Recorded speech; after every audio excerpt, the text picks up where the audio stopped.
Welcome to your property. आज के इस वीडियो में हम डिस्कस करने वाले हैं ट्रेड यूनियन का रजिस्ट्रेशन कैसे कंफर्म होता है, कब उसका सर्टिफिकेट कैंसिल हो सकता है और अगर रजिस्ट्रार रजिस्ट्रेशन डिनाई कर दे या कैंसिल कर दे तो अपील का रेमेडी क्या है। तो ये टॉपिक्स एग्जाम के लिए बहुत इंपॉर्टेंट और प्रैक्टिकल अंडरस्टैंडिंग के लिए भी। तो चलिए इन्हें समझना शुरू करते हैं।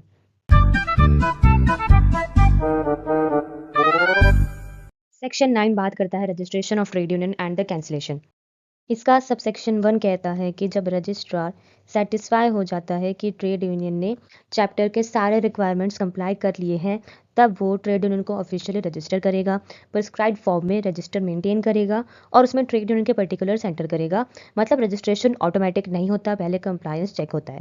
Next we have sub section 2। ये कहता है कि जब रजिस्ट्रार रजिस्ट्रेशन ऑर्डर पास करता है, वो सर्टिफिकेट ऑफ रजिस्ट्रेशन इशू करेगा प्रिस्क्राइब्ड फॉर्मेट में, और ये सर्टिफिकेट कंक्लूसिव एविडेंस होगा कि ट्रेड यूनियन लीगली रजिस्टर्ड है। मतलब कोर्ट में भी ये फाइनल प्रूफ माना जाएगा।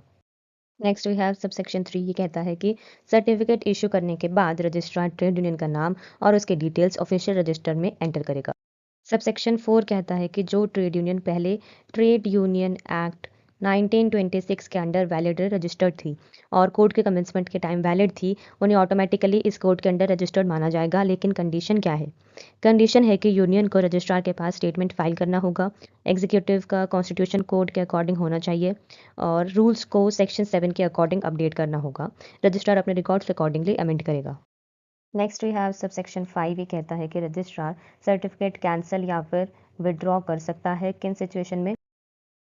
Application of the trade union की अगर ट्रेड यूनियन खुद अप्लाई करे कैंसिलेशन के लिए, या फिर कॉन्ट्रावेंशन की अगर रजिस्ट्रार को इन्फॉर्मेशन मिले कि कोड का वायलेशन हुआ है, रूल्स का वायलेशन हुआ है, अपने कॉन्स्टिट्यूशन का वायलेशन हुआ है, तो कैंसिलेशन पॉसिबल है।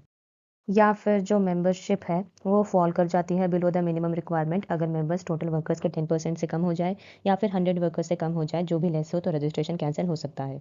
लेकिन इसमें एक इम्पॉर्टेंट सेफ गार्ड है, वो है 60 डेज का नोटिस। अगर कैंसिलेशन ट्रेड यूनियन के एप्लीकेशन पर नहीं हो रहा है तो रजिस्ट्रार को 60 डेज का रिटर्न नोटिस देना होगा। ग्राउंड्स क्लियरली मेंशन करने होंगे। नेचुरल जस्टिस के प्रिंसिपल को फॉलो किया जाएगा यहाँ पे। Next we have subsection 6। ये कहता है कि जब रजिस्ट्रार सर्टिफिकेट कैंसिल करेगा तो उसमें रीजंस रिकॉर्ड करेगा और रिटर्न कम्युनिकेशन ट्रेड यूनियन को भेजेगा।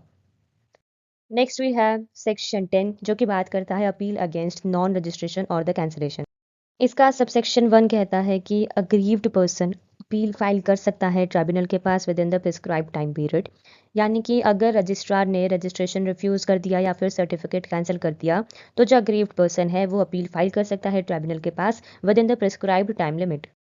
लेकिन अगर डिले हो जाए अपील करने में, तो अगर डिले हो गया है लेकिन सफिशिएंट रीज़न या अनअवॉइडेबल सर्कमस्टांसेस प्रूव हो जाए, तो ट्राइब्यूनल अपील एंटरटेन कर सकता है। Next we have sub section 2।